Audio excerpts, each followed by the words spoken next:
Sí, muchísimas gracias. Ante todo, recordar al señor Jerez que hubo un convenio entre CORT y Defensa en el 2012. CORT era del PP y se comprometió a su ejecución y no lo hizo.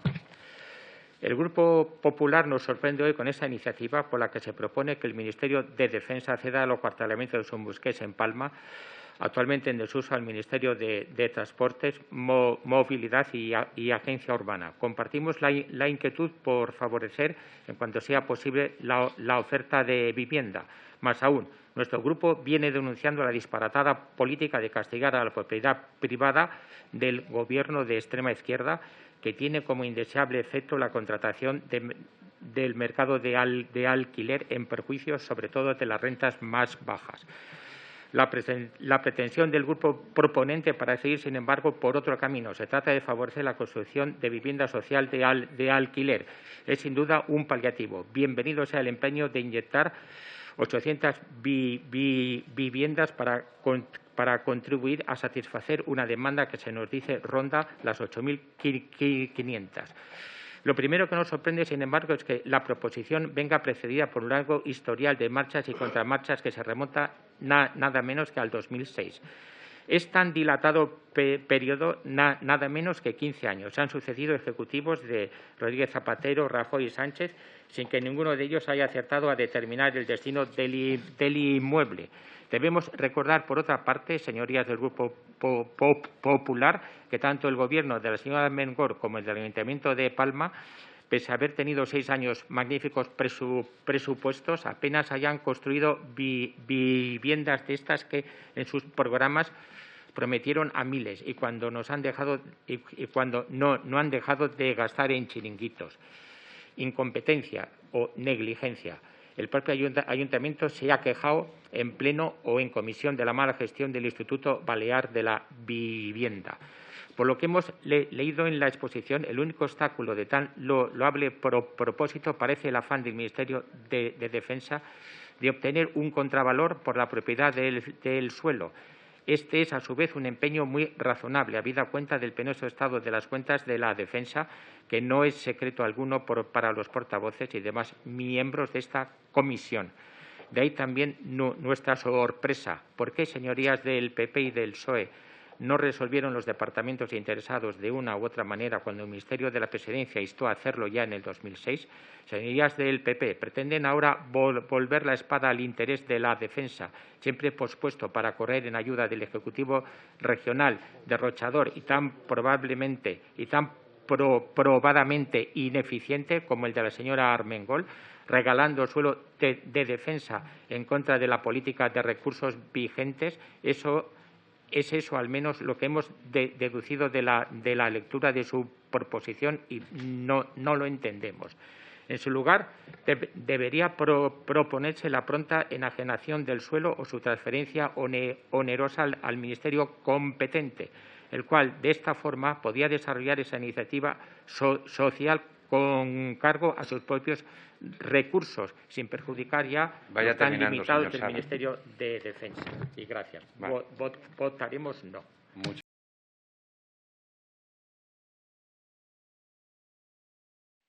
Sí, decía que esta iniciativa, que tiene por objeto que se cumpla una proposición no de ley aprobada por la Comisión de Defensa en abril del 2017, por lo que se insta al Gobierno a elaborar con la mayor brevedad posible un protocolo de buenas prácticas para la actuación, prevención y protección de las víctimas que denuncien acoso psicológico, moral y laboral en el marco de la actividad profesional de las Fuerzas Armadas. Pero, señorías, ¿quién en su sano juicio no estaría a favor de la protección de las víctimas del acoso laboral, sexual y por razón de sexo en el marco de cualquier actividad profesional?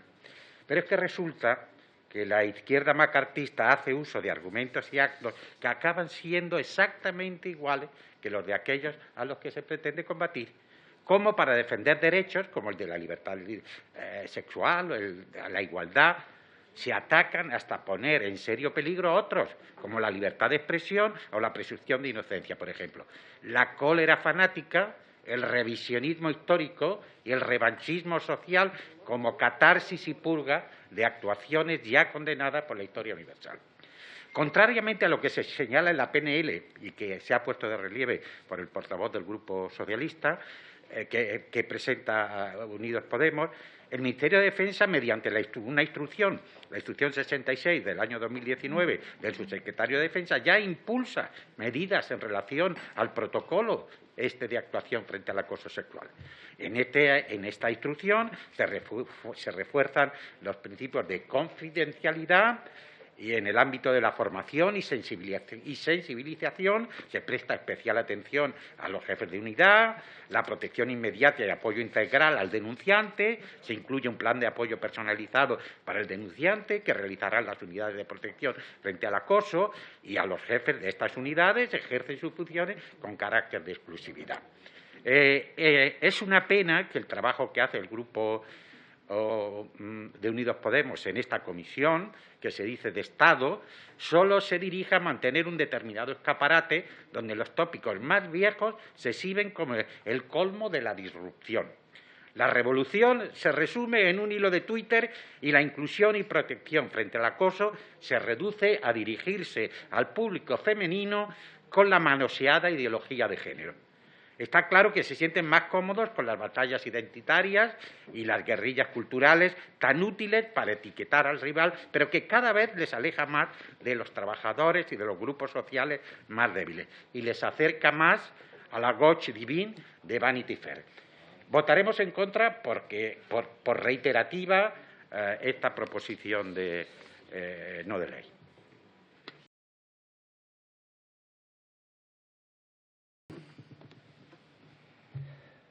Sí, no voy a negar, señora Nassarre, que como aviador los primeros párrafos de esta PNL que nos presenta su grupo me han emocionado al hacer referencia a los viejos cacharros de principios y mediados de siglo que hoy día mantienen una labor muy encomiable la Fundación Infante de Orleans.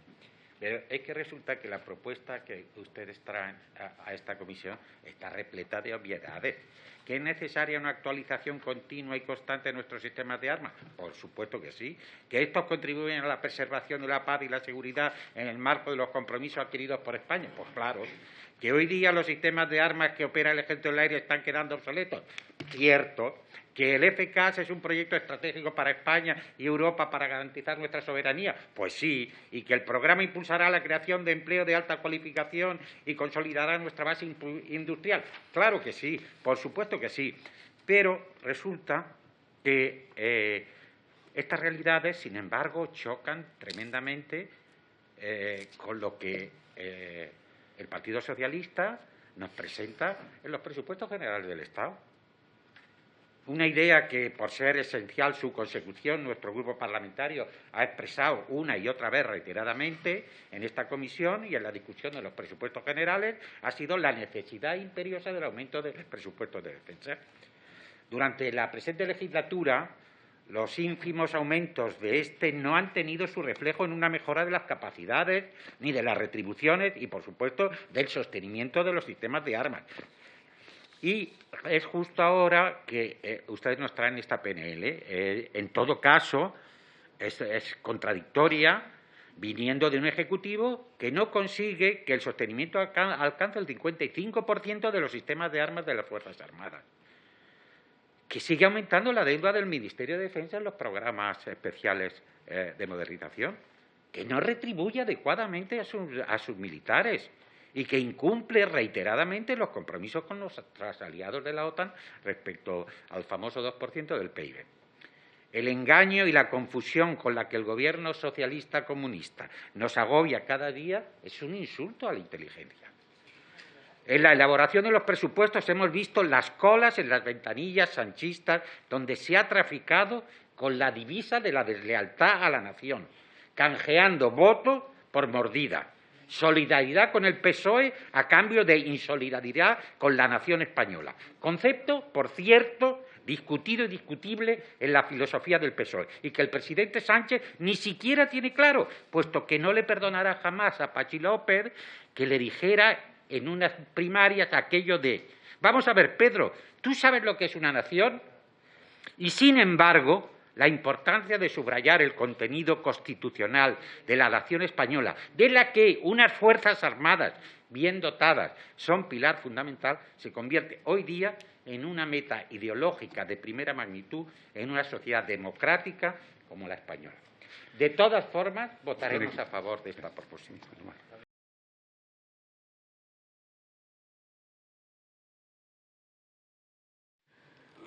Gracias, señor presidente. El Grupo Parlamentario Vox siempre estará al lado de los trabajadores en la protección de sus empleos, en el mantenimiento de la calidad de los mismos y de las condiciones pactadas en los convenios. Así pues, votaremos a favor de esta iniciativa del Grupo Parlamentario Popular por cuanto insta al Gobierno a hacer uso de los mecanismos oportunos. Entendemos que a poner en valor sus competencias y al ascendiente político que aún pueda conservar en su relación con Estados Unidos, para que el largo enfrentamiento de los trabajadores de Rota con la compañía Luis Berger pueda resolverse. Es este, en efecto, un conflicto en el que se vienen sucediendo las malas prácticas de la empresa contratista norteamericana, como los 5 despidos que el Tribunal Superior de Justicia de Andalucía en marzo pasado ha declarado improcedentes, o unos servicios mínimos abusivos que vacían de contenido el derecho de huelga. Se confirman así las afirmaciones del Comité de Empresas sobre la resistencia de la compañía norteamericana a cumplir con la normativa española. Es un tanto sorprendente que esta situación haya llegado a prolongarse tanto, más aún cuando ya en septiembre de 2017, como ha recordado el señor Martínez Blanca, la Comisión de Defensa de esta Cámara aprobó una iniciativa del Grupo Parlamentario Socialista por la que el Congreso instaba al Gobierno del señor Rajoy a que actuase tal como hoy pretende el Grupo Parlamentario Popular que haga el Gobierno del señor Sánchez. O sea, señorías, es como si estuviésemos en el túnel del tiempo. Se repiten las situaciones, tan solo cambian los actores. Pero los trabajadores siguen esperando y los vecinos de Rota inquietándose ante la posibilidad de que se pierdan puestos de trabajo en una localidad que se ha venido desmarcando del triste cuadro laboral de la provincia, en gran medida gracias al empleo que la base genera. Quisiera decirles también al señor Ortega que si en Rota no se votó aquella cuestión de declarar a una empresa que da trabajo en la localidad, pues declararla como se hizo, persona no grata, pues fue sobreactuar. Y por eso no la votamos. A nosotros no nos gustan los postureos.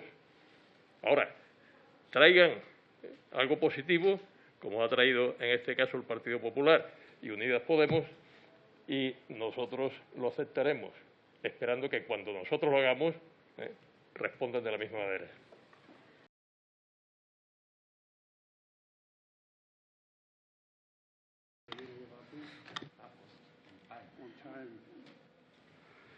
Gracias, presidente.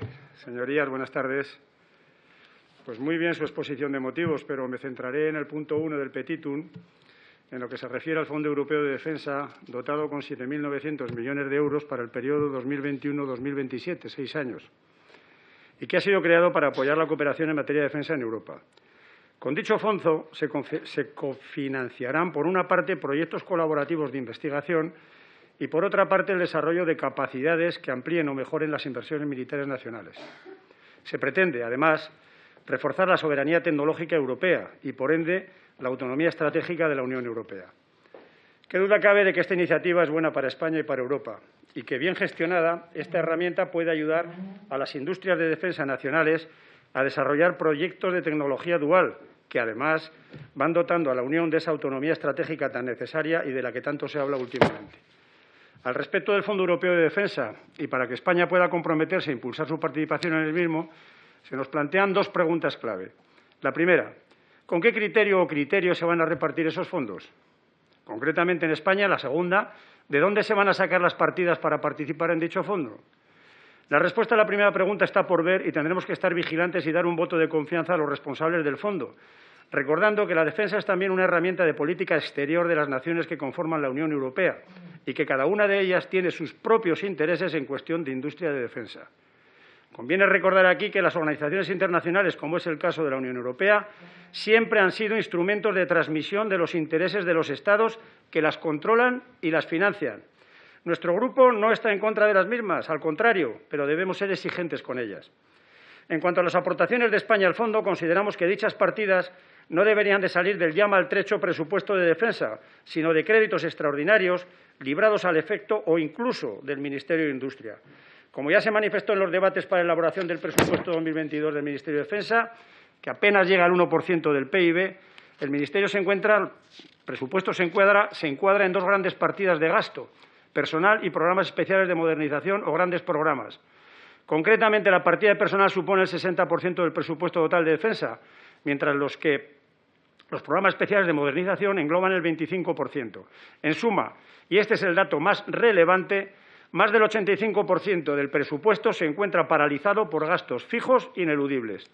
Con el 15% restante se atenderá al sostenimiento, en el que se incluyen los gastos de mantenimiento de todas las capacidades esenciales y del resto de materiales, equipos y sistemas de armas, a la instrucción y al adiestramiento de las unidades, a las nuevas inversiones, especialmente las permanentes, y, finalmente, al Fondo Europeo de Defensa, en el caso de que España decida contribuir al mismo. Por lo demás, de acuerdo también con los puntos 2 y 3 del petitum. Es por ello que nuestro grupo parlamentario aplaude esta iniciativa que hoy nos trae el Partido Socialista, pero teniendo en cuenta lo mencionado con anterioridad. Cuidado con el uso del fondo y que las aportaciones de España al mismo no provengan del maltrecho presupuesto de defensa. Y para ello hemos presentado una enmienda de adición añadiendo un cuarto punto para su consideración. Ese cuarto punto, si me permiten, cualquier aumento de recursos económicos que tengan como destino iniciativas comunitarias tales como el Fondo Europeo de Defensa deberán condicionarse a un aumento equivalente del presupuesto del Ministerio de Defensa. Muchas gracias, presidente, y gracias por la gentileza del tiempo asignado.